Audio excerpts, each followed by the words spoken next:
இந்த பதிவில் நம்ம என்ன பார்க்க போகிறோம்னா, அதாவது பார்த்தீங்கன்னா இந்த பர்சனல் லோன் இருக்கு இல்லைங்களா, இந்த பர்சனல் லோனு பிற லோன்கள் இந்த மாதிரி கண்டிஷனில் இருந்துனாக்கா நீங்கள் லோனை கட்ட வேணாம் அப்படின்னு நான் சொல்கிறேன் சார்.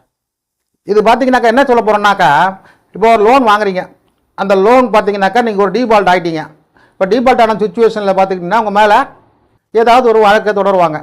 உங்களுக்கு ஆரம்ப கட்டத்தில் நிறைய நான் சொல்லியிருக்கேன். என்ன சொல்லியிருக்கேன்னா, முதல்ல லோனை டீபால்ட் ஆன மாதத்துலேருந்து உங்களுக்கு முதல்ல டெலிகாலிங் ஆரம்பிப்பாங்க, நெக்ஸ்ட்டு ரெக்கவரி ஏஜென்ட்டு, இதே போல் ஒரு விஷயமா முடிஞ்சுட்டே வரும்.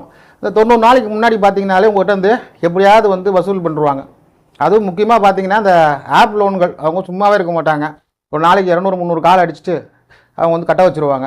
ஏன்னு பார்த்தீங்கன்னா இந்த ஆப் லோனை பொறுத்த வரைக்கும் ரொம்ப அதிகமாகலாம் இருக்காது. டியூ பார்த்தீங்கன்னா ஒரு 2000, 3000, அதிகபட்சம் 10,000, 15,000 அப்படின்னு தான் இருக்கும். அதிகபட்சமாக பார்த்தீங்கன்னா ஒரு 30-40 வருது. ரொம்ப கஷ்டம் ஆப் லோனில், ஏன்னா அவ்வளோ லோன்லாம் கொடுக்க மாட்டாங்க. அப்படிப்பட்ட சூழ்நிலையில் பார்த்தீங்கன்னா இந்த பெரிய கம்பெனிகள், ஃபினான்ஸ் நிறுவனங்கள் அவங்க கொடுக்குற லோன் இருக்குது. ஸோ இந்த எல்லா லோனுமே பார்த்தீங்கன்னா உங்களுக்கு ஆர்பிஐயில் தான் கனெக்ட் ஆகும். ஒரு சில பேர் சொல்லுவாங்க, சார் நான் ஆப் லோன் வாங்கியிருக்கேன், மற்ற லோன்லாம் வாங்கியிருக்கேன்னு. நீங்கள் எந்த லோன் வாங்கினாலும் வச்சிங்களேன், உங்களுக்கு ஆர்பிஐயில் அது ரிஜிஸ்டர் பண்ண கம்பெனியாக தான் இருக்கும், ஒரு ஃபினான்ஸ் நிறுவனமாக தான் இருக்கும். ஏன்னா ஆப் லோனுக்கு தனியாக ஒரு ஆஃபீஸ் இருக்காது. அது மட்டும் இல்லாமல் ஆன்லைன்லேயே லோன் கொடுப்பான், ஆன்லைன்லேயே வசூல் பண்ணுவான், எந்த சிஸ்டமும் கிடையாது.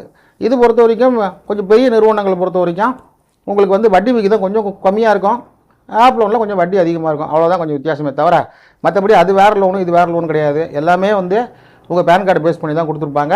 அதே போல் ஆர்பிஐ கீழே மானிட்டரிங் பண்ணுற வங்கிகளாக தான் இருப்பாங்க. சரி, விஷயத்துக்கு வருவோம்.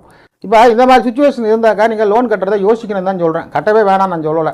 ஏன் யோசிக்கணும்னா, இப்போ உதாரணத்துக்கு பார்த்தீங்கன்னா ஒரு சில வங்கிகள் என்ன பண்ணுவாங்கன்னா, அங்கே நீங்கள் உங்களை பயமுறுத்தணுன்றதுக்காகவே கிரிமினல் கேஸ் போடுவாங்க.